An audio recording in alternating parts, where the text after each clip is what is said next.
ग्रहण का समय नजदीक आ रहा है विनय।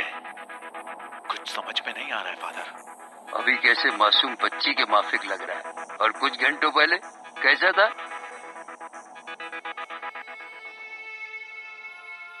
विनय, अब आओ भी।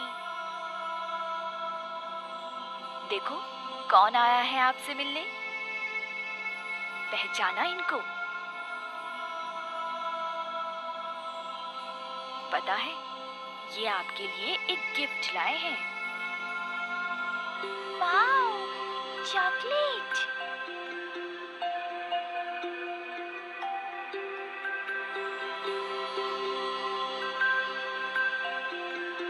नहीं बेटा, ये आपके लिए है।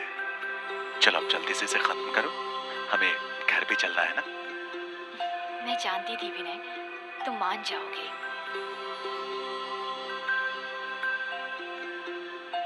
अब तुम्हारी जिद के आगे मेरी कभी चली है?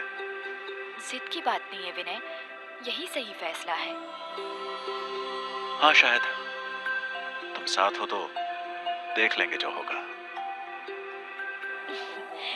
ये हुई ना बात दरोगा जी। और वो दिन भी आ गया जिसका इंतजार विनय और दिया को बेसब्री से था।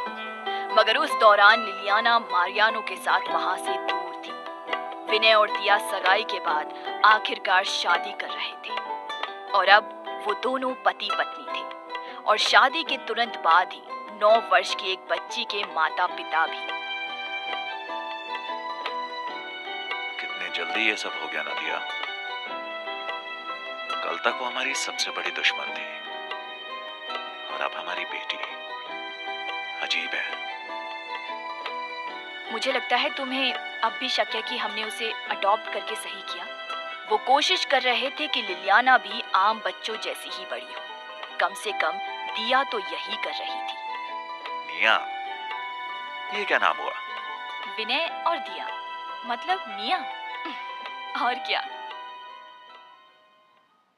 मगर विनय इतनी आसानी से नहीं भूला था कि उस लड़की ने कैसी तबाही मचाई थी।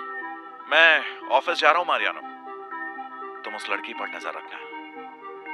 कुछ भी गड़बड़ लगे तो मुझे इन्फॉर्म करना। बरोबर, तुम टेंशन नहीं लेने का। तेरा डॉटर होने का ना अभी वो। विनय ने उसकी बात बीच में ही काट दी। डॉटर का तो मुझे पता नहीं मारियानो। दिया की बात मैंने इसलिए भी मान ली क्योंकि मैं इस लड़की पर नजर रख सकता हूँ। ये खतरा है दूसरों के लिए। चलो मैं चलता हूँ। तो इतना डेंजरस छोकरी को तुम घर पर काहे रखता? अरे हमेशा के लिए नहीं रखा है मारियानो, समझो ना। मुझे बस वक्त चाहिए थोड़ा सोचने और समझने का, किसी फैसले तक पहुंचने का। और फिलहाल वो खतरा भी नहीं, तब तक सोचते हैं कुछ। 2 ही दिन बीता था लिलियाना को उनके साथ रहते हुए। एक रात विनय कमरे से बाहर निकला। उसे धीमी सी कुछ आवाज सुनाई दी थी। ये मेरा वहम है या किसी ने मेन डोर खोला है? वो गलत नहीं था। दरवाजा लिलियाना ने ही खोला था। वो नींद में चल रही थी और जाने कहां जा रही थी। अरे इसे क्या हुआ? कहां जा रही है ये? विनय समझ गया कि वो पूरी तरह अपने होश में नहीं है, इसलिए उसे टोकना भी उसे जोखिम भरा लगा। पता नहीं वो क्या करे, इसलिए उसने चुपचाप उसका पीछा करने की सोची। कुछ देर बाद वो एक जले हुए कॉम्प्लेक्स के अंदर चली गई, जहां पिछले ही हफ्ते आग लग गई थी। फिलहाल वो खाली था।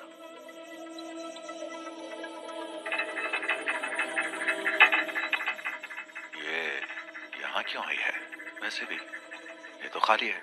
कुछ तो अजीब है इस लड़की के साथ। और अंदर का नजारा होश उड़ा देने के लिए काफी था।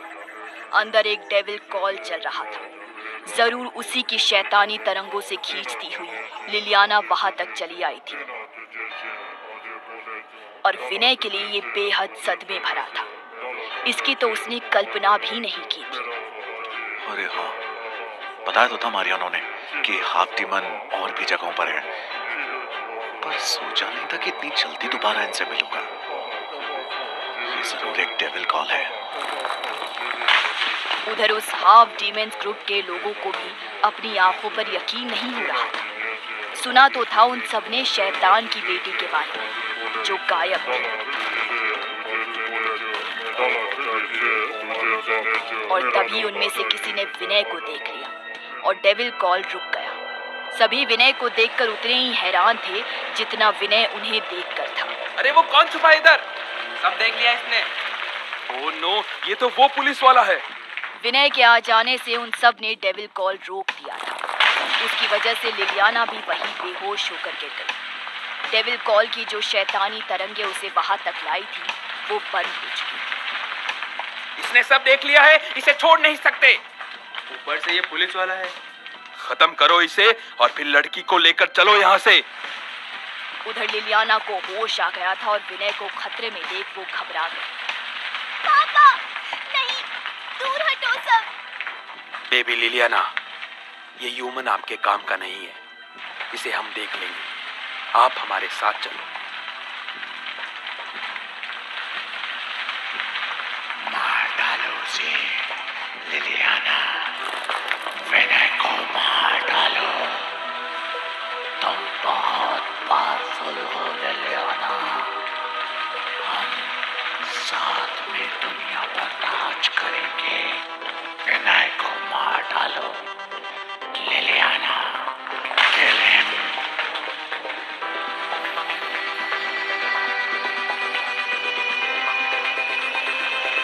नहीं, नहीं, नहीं।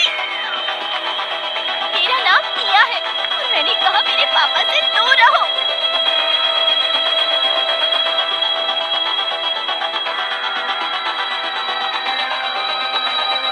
निया का ये रूप देख विनय हैरान था। हाँ, वो ये कर सकती थी। आखिर शैतान की बेटी थी। वो सारे या तो बेहोश थे या मर चुके थे और लिलियाना अब सामान्य हो चुकी थी। अरे, ये सब क्या हुआ? मैंने कुछ नहीं किया। पापा, ये क्या हुआ सबको? लिलियाना घबराहट में आकर उससे लिपट गई। पापा, हम घर चले, मुझे बहुत डर लग रहा है। शायद जब इसका दिमाग डिस्टर्ब होता है, डर या किसी भी वजह से, तो इसकी वो सारी डेमनिक पावर्स एक्टिव हो जाती हैं। मगर अब भी इसे कुछ याद नहीं है। ठीक है, हम चलते हैं। और फिर विनय का बर्ताव भी उसके प्रति थोड़ा नर्म हुआ। आखिर लिलियाना ने उसे उसकी निश्चित मौत से बचाया था। ये कोई मामूली बात तो नहीं। विनय खुद नहीं जानता था कि वो उस वक्त कैसा महसूस कर रहा था। वो लड़की जो कुछ दिनों पहले तक उसकी सबसे बड़ी दुश्मन थी, वो उसकी उंगली थामे चल रही थी और उसे बुला रही थी पापा।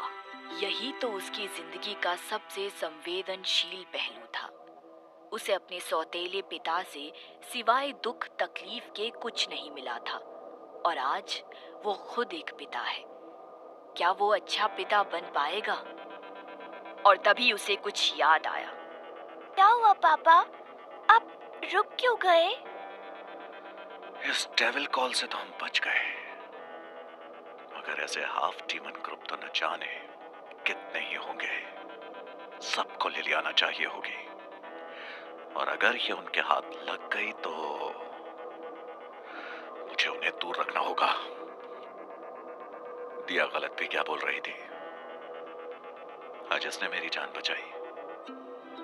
इसके अंदर की सामान्य बच्ची ने, जो मुझे अपना पिता मानती है, तो क्या मैं उस बच्चे को एक मौका नहीं दे सकता? हम घर चलते हैं। और अब निया को डर तो नहीं लग रहा ना? पापा है ना निया के पास? नहीं लग रहा। और विनय ने तय कर लिया कि वो उसे निया की तरह अपनाएगा और उसके अंदर की लिलियाना को बाहर आने का कोई मौका नहीं देगा। विनय ने तो तय कर लिया था कि उसे क्या करना है, पर क्या आगे का रास्ता इतना आसान था? क्या डीमन सोसाइटी इतनी आसानी से लिलियाना को छोड़ देगी, जो उनके लिए इतनी नायाब है? बहरहाल इन सारे सवालों के जवाब छिपे हैं अज्ञात भविष्य की परतों में। तो दोस्तों, यहाँ खत्म होता है शैतान से समझौता का सफर। कहानी के साथ जुड़े रहने के लिए आपका तहे दिल से शुक्रिया। अगर कहानी पसंद आई तो लाइक करें और इसे अपने दोस्तों और परिवार वालों से भी जरूर शेयर करें। और भी ऐसी दिलचस्प कहानियों के लिए जरूर करें चैनल को सब्सक्राइब। उम्मीद है आपका प्यार आगे भी यूं ही बना रहेगा।